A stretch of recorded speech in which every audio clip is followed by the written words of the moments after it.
It's a big day for global markets. President Trump's 10-day deadline for the Strait of Hormuz is about to expire later today. And while hopes for a ceasefire are supporting risk on sentiment, Iranian officials warn that a quick fix is unlikely, suggesting that geopolitical risks may remain elevated during the week. But it's not all about geopolitics. This week's calendar also includes US inflation data, so volatility is guaranteed. And in this video, I'm going to break down three key pairs: gold, USD against the Swiss franc, and euro dollar. So let's have a look at the charts and see what the technical signals suggest. And looking first at gold, which opened with a soft negative gap earlier today. We can see that the price has already closed this gap and is trading slightly positive after finding support near the 4,650 level, which was also a kind of key floor for downside pressures last week. The question now is whether this rebound is still valid, whether we're going to see another extension. And looking at the technical picture, we can say that downside risks are still in play.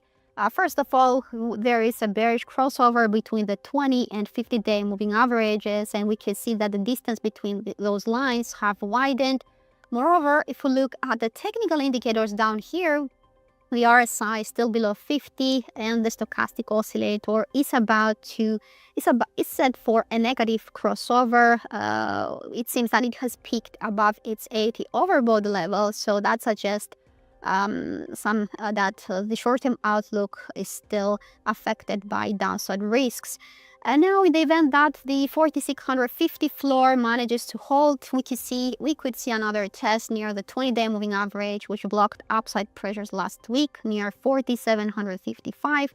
But there are more obstacles overhead. The 4,835 level and the 50-day moving average near the 4,940 territory could also block any additional moves. Perhaps the 5,020 mark, which was also a previous barrier, could also block any continuation towards this critical resistance line near 5,180. We need a clear break beyond this resistance trend line over here to become confident that the broad uptrend may gain more legs. But we're still far below this territory. While on the downside, a break below the 4,650 is required in order to bring the 4,375 region back into view. Then any failure here could extend losses towards the back down to 4,150 and 4,200 territory. Well, Friday's non-farm payrolls report also had little impact on gold.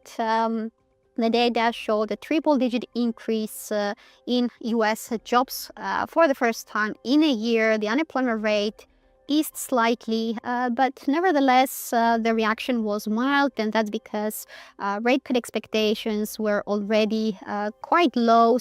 And rate hike expectations are still not in place. So that's what actually kept gold on the sidelines.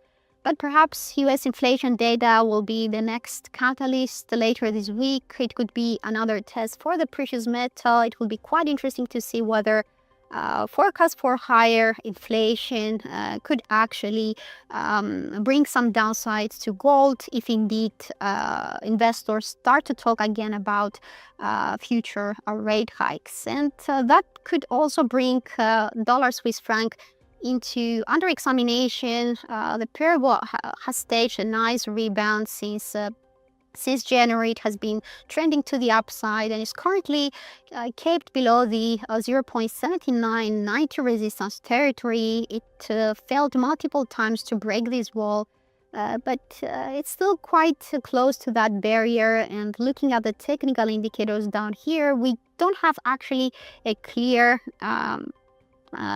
the technical indicators cannot provide a clear direction. The RSI is weakening towards this 50 neutral mark. The stochastic oscillator is about to turn higher again. But what's important here is that last week we found support near the 200-day moving average. This is the first time that the price rises above this line since March last year. So if the price manages to maintain a positive momentum above 0.7940, then we could see a continuation towards the 0.8075 and perhaps towards the 0.81 and 0.8125 barrier taken from the fourth quarter last year. Moreover, what's quite striking is that the Swiss National Bank could welcome further weakness in the Swiss franc after the currency strengthened to the highest level since in 15 years. So upbeat, so better than expected, actually stronger than expected US inflation data may cause volatility in this pair. Now, in the event of a bearish move, the price should cross below the 0.7915 territory and below this bullish channel, and more importantly, beneath its 50-day moving average at 0.7870 in order to re-enter this broad bearish formation over here. And in this case, we could see a steeper decline towards the 0.7770 region. Otherwise, as long as we hold within this bullish territory, the risk is probably skewed to the upside. And it's also worthy to note that the 20 and 200-day moving averages are about to set a bullish crossover. So if that's confirmed, that would be another indication that perhaps this upward move may gain more legs. And finally, looking at euro-dollar, well, there are no important events on the Eurozone calendar, and the risk-on sentiment is currently keeping the pair supported. The price managed to hold above the 1.15 level, but it's still not out of the woods. So the price is still trading below the 1.1630, 1.1670 region, which we need to break in order to approach the 1.1770 level. And then beyond that, the next resistance could emerge near the 1.1820. And looking at the technical indicators down here, we can actually confirm a bullish bias. While the RSI is still below 50 despite testing the 50 level twice over the past couple of months. On the other hand, the stochastic oscillator is about to reverse lower, so we don't have a clear directional signal over in this chart. And what's more discouraging is that the 50 and 200-day moving averages are about to post a death cross, suggesting that this negative trend over here may extend further. So unless we break beyond 1.1630 and 1.1670, perhaps the price may retest again, may come again under pressure, especially if it fails to hold above the 20-day moving average at the 1.15 level. Failure to hold here could drive the price back to the 1.14 territory, and then another violation here could actually cause a steeper decline towards the 1.1280 region, and perhaps even deeper towards the 1.12 territory if this bearish formation over here holds. So that's everything I wanted to share with you guys. I hope you have a great trading ahead. So keep a close eye on geopolitical headlines as well as on the US inflation data later this week. Of course, we'll be back soon on Thursday for more technical updates. So bye-bye for now, and we'll be back soon.